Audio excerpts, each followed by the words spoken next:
Sa ating bagong season, tututukan po natin ang convergence o ang pagsasama-sama ng mga programa at stakeholders sa patuloy na pagpapaunlad ng mga komunidad at ng pamayanan. At kaugnay po niyan, makakakwentuhan po natin ngayon dito sa ating programa si Mayor Democrito Aljun Diamante, ang ama ng Tuburan Cebu coffee industry, upang pag-usapan kung paano binago ng kape ang buhay ng mga magsasaka at residente ng bayan ng Tuburan. Magandang umaga po, Mayor Aljun. Yes, Dayan, magandang umaga din, lalo na sa mga tagapanood ng ating programa. Magandang umaga sa lahat. Magandang usapan natin yung usapang kape at paano ito nakatulong sa inyong mga kababayan sa Tuburan Cebu. Alright, tell us, paano po ba nagsimula ang industriya ng kape sa inyo pong lugar? Actually, para sa akin, hulog ng langit ito eh. Kasi tumakbo akong mayor noong 2010 kasi gusto ko makatulong sa mahihirap. Noong mga panahon na yun, yung uling, yung charcoal, isa sa pinakamalaking pagkabuhayan ng mga tao. So kinakaingin yung mundok. So naisipan ko talaga sa dapat may alternative. Kaya bigla lang pumasok sa isip ko na yung kape pala pwede na yung gawing alternative. So doon ako nag-umpisa noong 2012. Sa ngayon, nasa 13 years na tayo. Okay. Sa awan ng Diyos naman, malaking tulong na rin sa mga kababayan nating mahirap, lalo na doon sa kabundukan. Gaano na po kalaki ang industriya ng kape sa inyong lugar? Sa amin, nakatanim kami ng mga almost 3,000 hectares. No? Nagpapasalamat ako sa lahat ng ahensya ng gobyerno, lalong-lalo na sa NIDA. Kasi nagtayo tayo ng convergence or lahat ng national government agencies, pinag-iisa natin para makatulong sa mahihirap. Okay, so tulong-tulong yung mga government agencies. Ano-anong agencies po ito, Mayor? Yung NIDA, National Economic Development Authority, DNR, kasi doon ako nag-umpisa sa National Greening Program.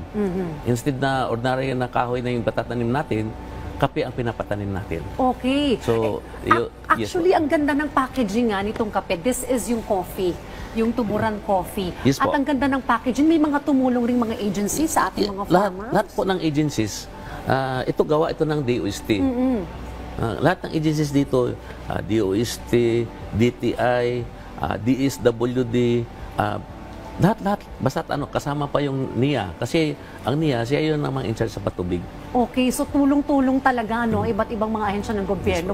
Paano na bago ang buhay ng mga magsasaka at farmers po sa inyong lugar? Unti-unti naman na nagbabago yung buhay nila na sila'y kumikita at saka nakatulong sa pamilya. At saka hindi lang yan, marami rin ako mga livelihood programs na inintroduce doon sa bayan natin. Lalo-lalo na yung mga programa ng sustainable livelihood programs. So, hindi lang yan, no? Hindi lang kape, kundi halos lahat. Kasi iniisip talaga natin kung paano tayo makatulong sa mahirap, lalo na sa poverty alleviation. Okay. Kasi tayo rin yung ginawang pilot sa NIDA nung tinatawag nilang ASAP or Accelerated and Sustainable Anti-Poverty Program. Alright, Mayor, sa mga gustong magsimula siguro ng ganitong negosyo, magkano yung kapital na kakailanganin nila? At kumbaga mga ilang months yung sinasabi natin na return of investment para talagang kumita sila dito sa pagkakape? Now, ganito, kasi sa amin, meron kaming tinatawag na plant to cup. Kasi sa buong Region 7, tayo lang ang accredited ng Bureau of Plant and Industry magpropagate ng seedlings.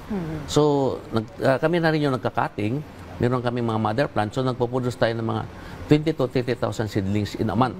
So, tinuturuan naman yung mga farmers. Okay. From cutting up to planting, tapos pag-harvest, at saka at the same time, doon na sa pag-process ng kopi. So, plant to cup talaga yung konsepto natin. So, tumutulong kami kasi meron naman tayong mga technician.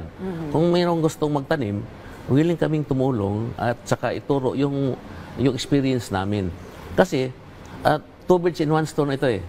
Dahil, natulungan mo na yung mahirap, kumita yung mahirap, at the same time, makatulong ka pa sa environment. So, madali lang, in 2 years, magbubunga na yung kape mo eh. Tapos, meron na rin bibili doon sa production mo. Meron kami tinatawag kasi na plant now, pay later. So, halimbawa, ikaw, magtanim ka, pwede kami mag-provide ng seedlings, tapos, pagkatapos, kami rin bibili ng kudos ninyo. Kami na rin magpo-process. Ano pa po ang mga plano po ninyo para palawakin pa itong programang ito? No, hinihikayat natin yung mga ibang local executive, no, na magtanim ng kape. Kasi sayang yung bundok na nakatiwangwang eh. So, sa atin, sabi ko nga, two birds in one stone. Nakatulong ka na sa environment at the same time, kumikita yung mga hirap natin magsasaka. Ito pong produktong ito, saan-saan na po nakarating itong produktong ito ng kape na ito ng galing sa Tuburan? Marami na po. Actually po, hindi lang po yan. Tayo na rin tayo ng mountain resort doon sa plantation, sa Tuburan 360 view. Makita nyo sa page yan. Tapos nagtayo na rin tayo mga coffee shops. Okay. Tuburan Cafe. So, actually sa ngayon nga, halos tamang-tama lang yung produce namin sa requirement ng mga coffee shops namin.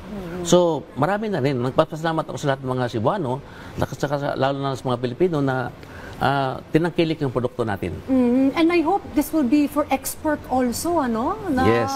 madala natin ito sa ibang mga bansa. Ang ganda nga rin pampasalubong, Yes no? po. Mayor Aljon. Siyempre, tikman natin yung kape. Yes po. Na galing Tuburan Cebu. Actually, it's a drip coffee. Yes po. Ito yung uso rin ngayon, ano? Yung ilalagay mo lang siya sa iyong mug. Yes po. Tapos ibubuhos mo yung mainit na tubig. Sige, Mayor.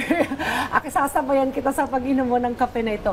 At sabi nga, Mayor, ano, kapag ikaw ay kumonsumo nito at may matutulungan kang mga magsaka, tama ba? Yes po. In every cup of coffee na i-consume mo, meron kang isang mahirap na magsasaka na natutulungan. Ang sarap, Mayor, kahit hindi mo nalagyan ng asukal, ano, in fairness. Organic kasi ito eh. Organic, Yes po. okay.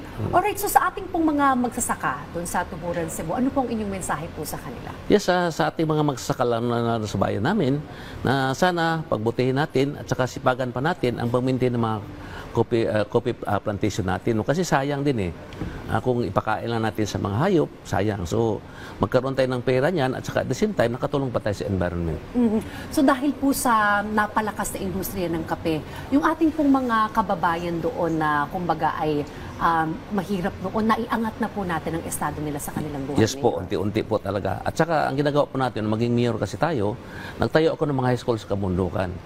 Kasi bumili tayo ng sariling lupa, no? Dinonate natin sa Department of Education. Kasi sa history ko, ang layo ng nilalakad ko nung mga high school ako doon sa bayan namin. Saka yung bayan po namin, nung araw, masalimuot po ang peace and order dahil marami pong infiltrated po talaga siya sa insurgents.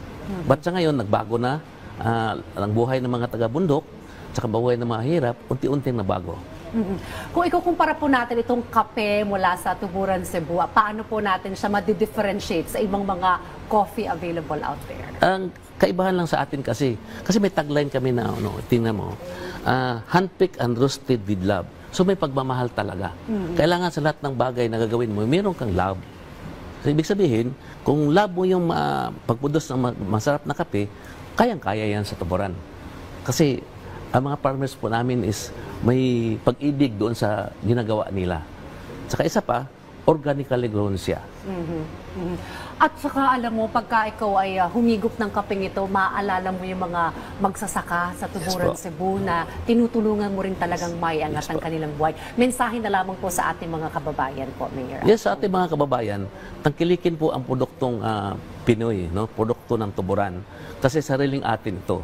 At saka sabihin ko sa inyo, in every cup of coffee na makonsume mo, meron kang isang mahirap na magsasaka na tutulungan.